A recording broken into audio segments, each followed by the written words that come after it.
penanganan disinformasi dan kerukunan warga. Baik, kami persilakan untuk selanjutnya kepada panelis Bapak Hairul Fahmi untuk mengambil pertanyaan di Quizbox.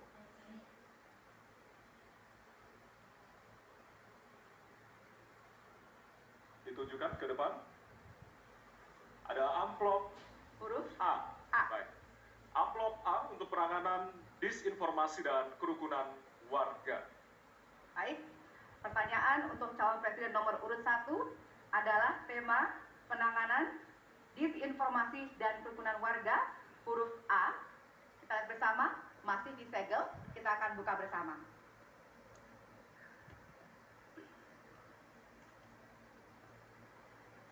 Sejauh ini, masih banyak ditemukan kasus-kasus persekusi, kekerasan, dan diskriminasi oleh satu kelompok masyarakat terhadap kelompok lainnya. Pertanyaannya, apa kebijakan Anda untuk melindungi warga negara dan memperkuat toleransi dalam masyarakat Indonesia yang majemuk? Waktunya 2 menit dimulai dari sekarang.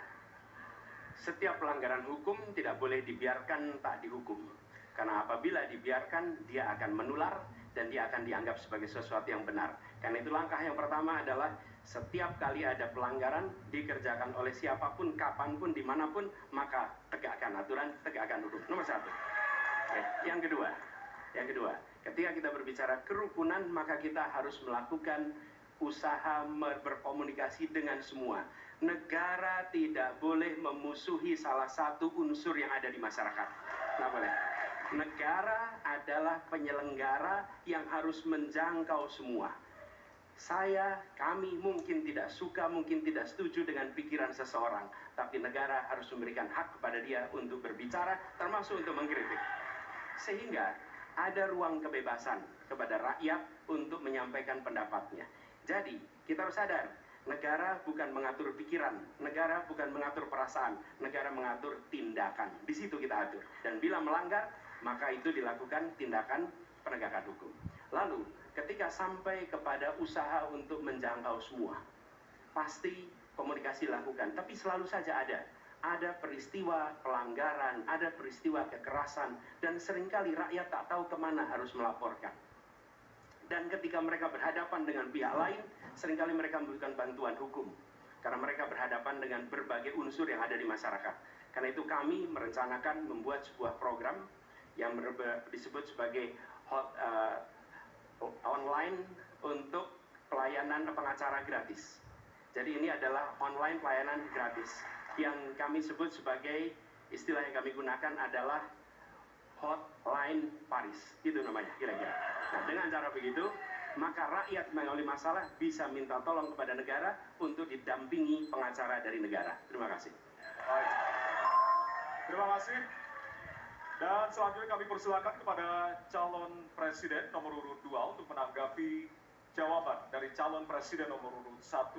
Waktu Bapak 1 menit dimulai dari sekarang. Saya kira yang sangat dirasakan oleh banyak kelompok, terutama kelompok minoritas, Pak. Saya ingin tanya bagaimana tanggapan Bapak tentang keluhan adanya kelompok-kelompok minoritas yang ingin membuat tempat ibadah tapi sangat sulit karena faktor-faktor yang dipersulit oleh birokrasi dan sebagainya. Masih ada waktu, Bapak? Cukup. Sudah cukup? Baik, terima kasih. Selanjutnya kami persilahkan kepada calon presiden nomor urut 3 untuk menanggapi jawaban calon presiden nomor urut 1. Waktunya 1 menit dimulai dari sekarang. Ada yang lebih penting saya kira, meskipun seluruh proses memang harus dilalui. Penegakan hukumnya, menghukum yang bersalah, dan aparat hukum tidak boleh ragu pada soal itu. Tapi ketika kemudian kita kembalikan pada persoalan yang potensial muncul, itulah kenapa Pak Mahfud kemarin di Sabang berbicara dengan banyak tokoh agama, agar di samping pendidikan agama, mereka memberikan juga pendidikan budi pekerti, agar kemudian dia bisa mengerti sejak awal bagaimana berbeda dalam suku, agama, golongan, sehingga mereka akan bisa bareng-bareng memahami FKUB, tokoh masyarakat semua dilibatkan dalam proses keseharian dalam pengambilan keputusan. Kalau itu bisa terjadi, rasa-rasanya bangsa ini akan membangun harkat dan martabatnya karena kita memang berbeda, tapi kita dipersatukan. Masih ada waktu, Bapak? Cukup. Ya. Dan selanjutnya, kami persilakan kepada calon presiden nomor urut 1 untuk merespon tanggapan dari kedua calon presiden lainnya, dan waktu Bapak 1 menit dimulai dari sekarang. Terima kasih. Pak Prabowo, perlu kami sampaikan bahwa ketika kami bertugas di Jakarta, maka ada begitu banyak izin-izin gereja yang mandek 30 tahun, 40 tahun, dan tuntas dibereskan. Oke? Antrian yang amat panjang, yang tidak pernah selesai. Dan kemudian, banyak kelompok agama, dari mulai Buddha, Hindu, Kristen, yang mengalami kesulitan mendirikan tempat ibadah, mereka menerima izin tempat ibadah dan mereka bisa beribadah dengan baik. Dan kalau boleh saya laporkan, dalam sejarah Gubernur Jakarta yang paling banyak memberikan izin rumah ibadah adalah Gubernur Anies Baswedan.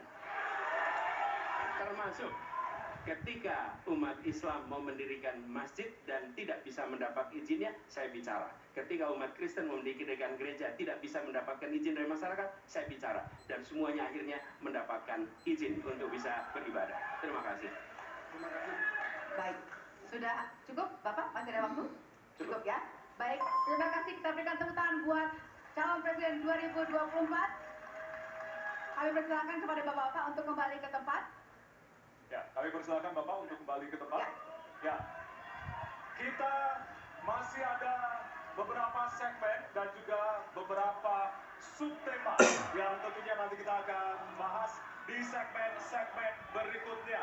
Dan tentunya kami akan masuk ke bagian debat yang lebih hangat dengan tentunya saling menanggapi antara pasangan calon presiden satu dengan yang lainnya. Baiklah, untuk itu tetaplah bersama kami di debat pertama calon presiden 2024.